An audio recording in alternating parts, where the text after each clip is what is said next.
right, guys, I set like pretty much a 30-minute timer for this podcast. This is an emergency podcast. I wanted to make this because we got some shit going on with Kendrick Lamar. He just dropped Euphoria.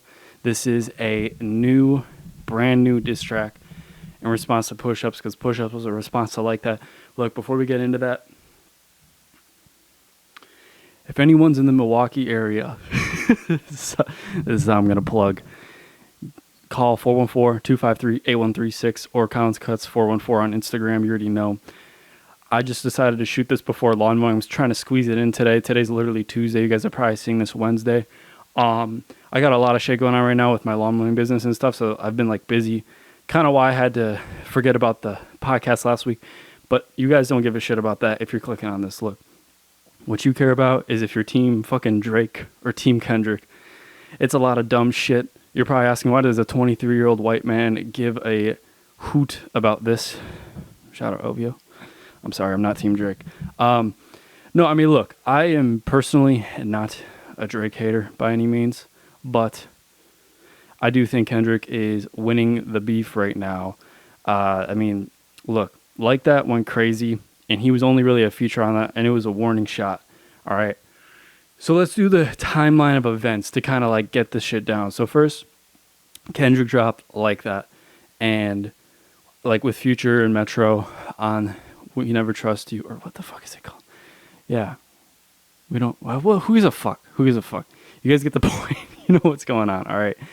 And pretty much he took a lot of shots about, you know, the song First Person Shooter Mode that they made and being like, yo, like, you guys are saying we're the three goats, but then it's like, you're not going to have me on that shit. And, you know, I can understand his reasoning for being annoyed about that. Also, it's like, if Drake has ghostwriters, and he's probably like, fuck that shit, you know, like, how can you call yourself a goat if you have ghostwriters? You know what I mean? And the thing is, a lot of Drake's replies are like, fucking numbers don't lie, but it's like, your numbers don't mean that you're the best. Like, just because you get the most number one hits or the most number one this and that, or you have the most volume, it doesn't mean you're the greatest. It's the same thing with movies. If we said like, if we went off of volume and numbers for movies, we'd say Dwayne "The Rock" Johnson is the best actor of all time. And once again, I like to clarify, I'm not a hater of any of these people, but it's like, that's a good comparison where it's like, okay, we're not saying Dwayne "The Rock" Johnson is the greatest fucking actor of all time. It doesn't make, it's just a kind of a weak argument to make, in my opinion. But yeah, and then also in this song that Kendrick dropped after like the response to Push-Ups, he had a lot of replies to it because Drake was like, damn, this is a 20v1. But the thing is, like, you know, Kendrick didn't ask all these other people to jump in on the beef, you know what I mean? So he doesn't really give a shit about who's replying, you know, because you got like Rick Ross out here who's like trolling him and shit. And look, that stuff is like funny, him being like, you got a fake nose. And it's kind of true. Like, he probably got to know his job, but it's just like, you're diluting the beef. Just let the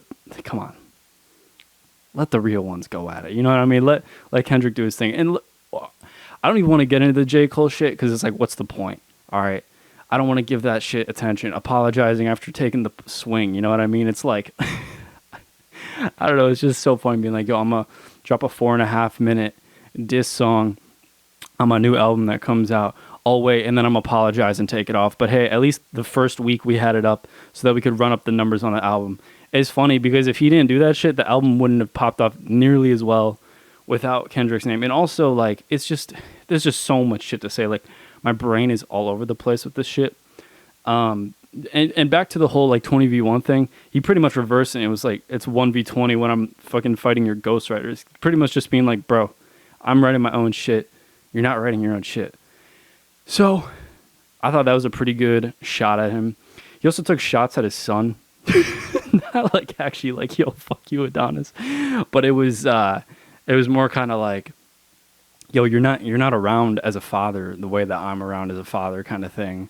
You know, him being like, I don't live this rap shit because it's corny to live it. That's not my life. My life is being a father and all that kind of stuff. And the thing is, like, some argument I'll hear like with the Drake and Kendrick shit is like, Kendrick's like on this moral high ground and shit. And it's like, Kendrick has never said that he's a perfect dude. All of his music is about how he is a flawed human being. And it's never been about like I'm better than this person morally. It's just like I'm flawed. I'm working on my morals, but I'm trying to lead with good morals, and I'm trying to raise my son with those same type of morals. And that was kind of the whole point of all that shit. And it kind of even like, even with to give an example of this, like Anti Diaries, when he made that song, people are like, oh my God, he said the F slur for, people that are gay and stuff like that. That's bad. But it's like, bro, did you even listen to the song? Like, do you get the point? Like, bro, it's literally art. Like, if you have that perspective on that, you probably didn't listen to the song. Do you really think that's like what people got from that? Like, yeah, we're going to say this slur. Like, no, bro. There's a whole point to that shit. And it's just funny how, like, I don't know, people try to argue that shit. It's just so fucking dumb. Anyways, let's just get back on track. So he took shots at him as like a father, just kind of not being, he's too caught up in his career, too caught up in the fame. And he's just saying like, it's corny to be caught up in the fame. And then also one thing where I'm just kind of like, all right, well, I don't know about that. This is what I will give to people who are like fucking with Drake and stuff. There's a part where he talks about how like, Drake's like not black and shit. Like, have you done features with enough black people to feel like you're black kind of thing? And it's just like, that to me is kind of like, I don't know about that, man. I mean, whatever. It's a diss track. He's gonna do what he's gonna do. He's gonna say what he's gonna say. But it's just like that to me is kind of like a weak argument. You know what I mean? But I don't know. People can challenge me on that. I honestly, people, comment shit down in this video. I want to see other people's opinions on this. And who knows? I also feel like some people are not gonna like the shit I'm saying, because it's just like some people are gonna be Team Drake on this shit. And then also, there's so many people that are like being fucking Drake meat riders. And Basin, if you're listening to this, I'm not talking about you. I'm talking about people on Instagram in the comment section. They're all like, bro, everyone's saying this is fire. It's mid, bro. It's 6 out of 10, dude. Long response. Also, the long response argument, that is the most stupid one of all of them. It's like, he actually took less time. Hold up. I would have to double check that. Either way, he pretty much took a similar amount of time to respond to fucking Drake's warning shot at him. Because the way I look at it is like, Kendrick put out the first warning shot. 3 weeks went by. Then Drake put out the warning shot. He took it a little bit further, but he was like, look, this is what I got to say to you. So he's like, let's see what you do. And Kendrick went at him. He literally did like a 6-minute diss track.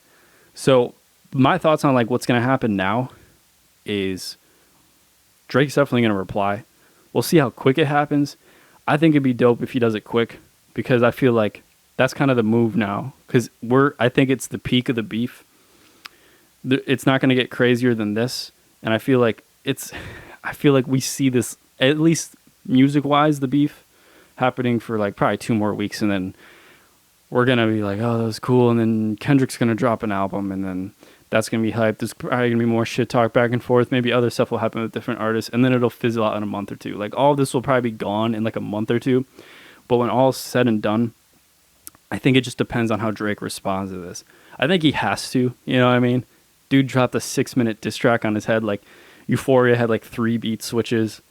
And also, like, Kendrick wasn't going too crazy with the entendres. He wasn't doing like double, triple, quadruple all the time. Like, some of it was just very like straightforward. And he's like, it's always been about the love and hate, and I'm the biggest hater. And he's like, I hate the way you walk. I hate the way you talk. Like, so he wasn't going like too convoluted, and he wasn't doing it where it's like, oh my God, it's so obtuse, you can't understand it. You have to be such a genius to understand this diss track. Like, Kendrick was able to understand, like, I need this to pander to people who are like the diehards and also the casuals. I feel like he did a good job at that. How replayable is it? Now, this is where I may give Push-Ups a leg up on this one. But the thing is, I feel like you can't really compare those two. Like, you got to compare Like That and Push-Ups. So, and also that shit is subjective.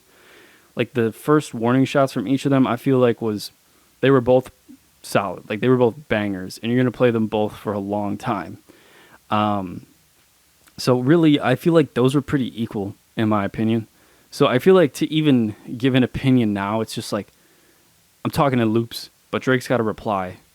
And that's kind of my thoughts on it.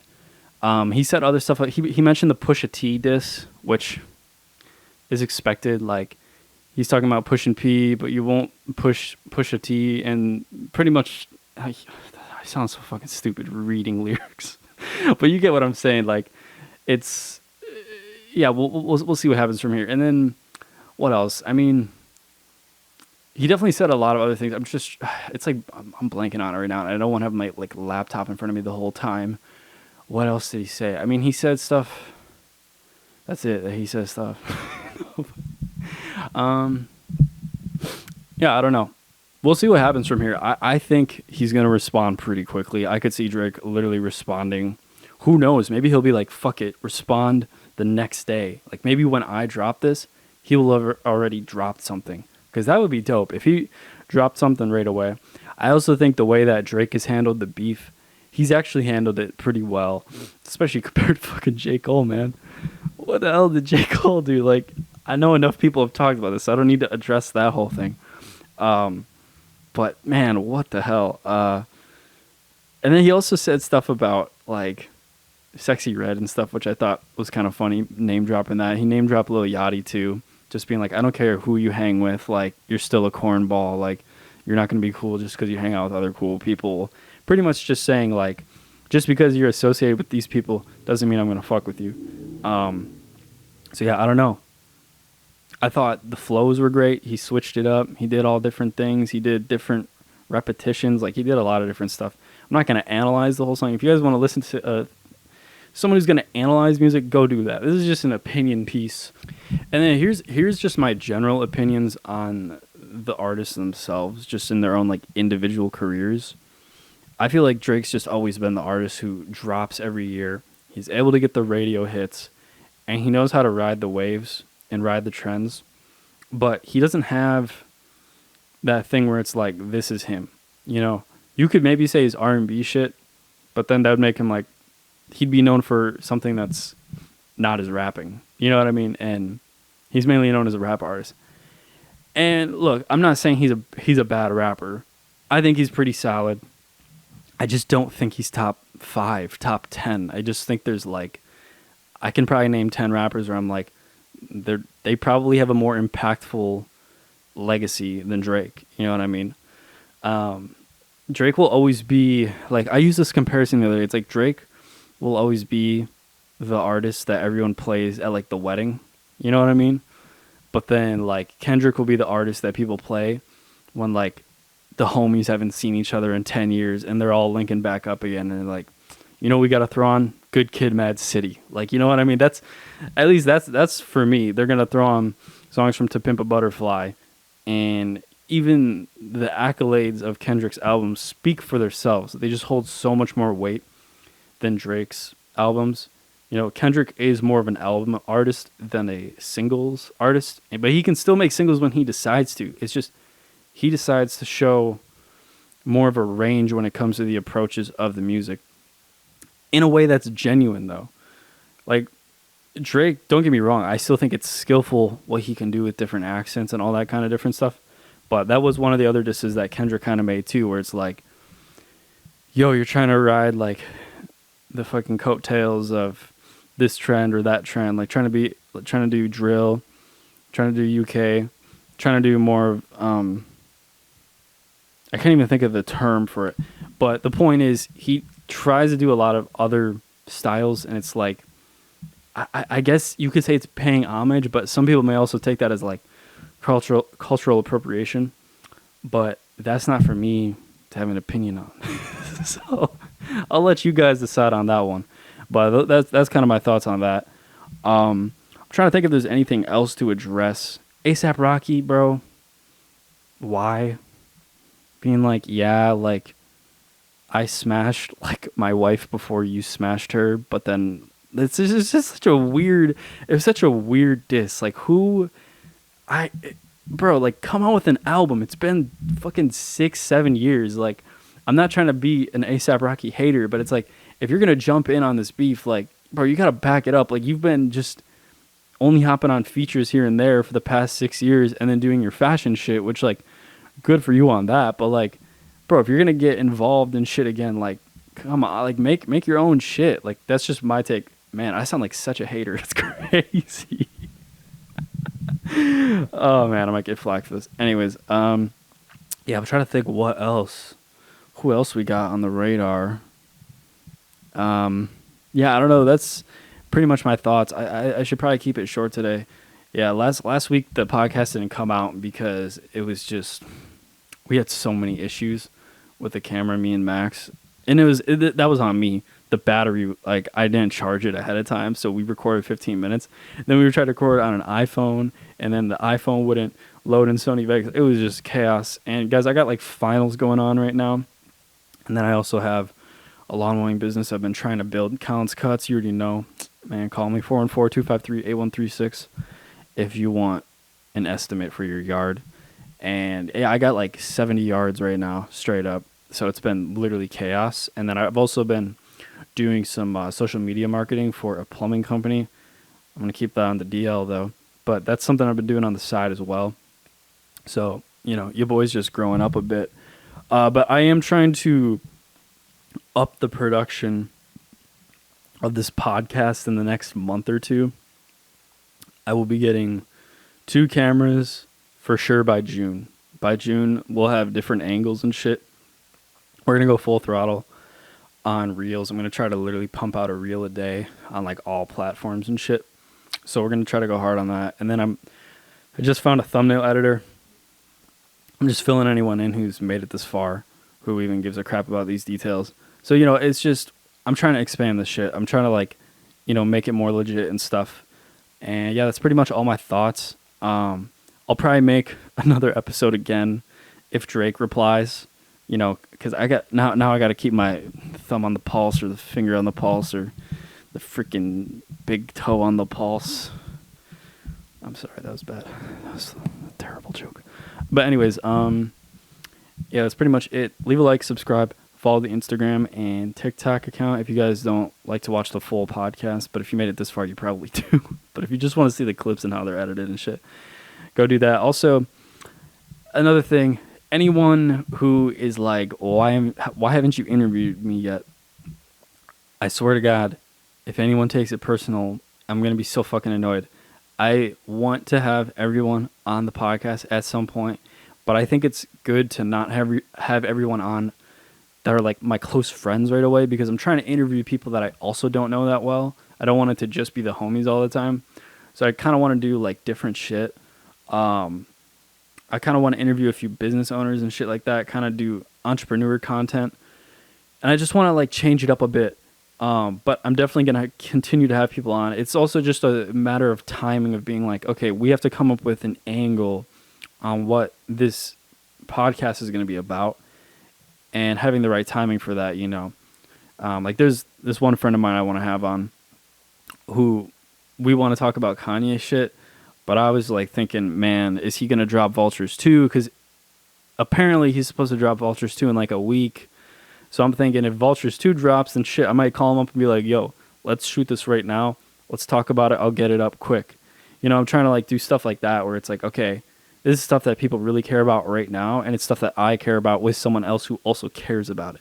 So I'm trying to get that mix kind of going. And I want to have other people on who've done like film related stuff, but I also want to time it with that too. It's like, I want to make sure there's the right movies or the right shows that have come out. Also, if anyone's watching Baby Reindeer on Netflix, crazy show. Insane. If you haven't watched it, I would only say watch it if you're ready for something heavy, because if you're not, it's going to mess you up. And I don't know, some of that heavy content I don't think is for everyone. Not that you wouldn't find ways to appreciate it, but I just don't think like that's necessary for everyone to watch heavy. It's not necessary for everyone to watch heavy content. Yeah, I'm sorry that I'm hyped up today, but that's pretty much my thoughts. This is the shortest podcast ever. Maybe even I could just call it a YouTube video. It's pretty much a YouTube video, but I just thought like keep it short, all killer, no filler. But yeah, that's pretty much it. All right, peace out, guys.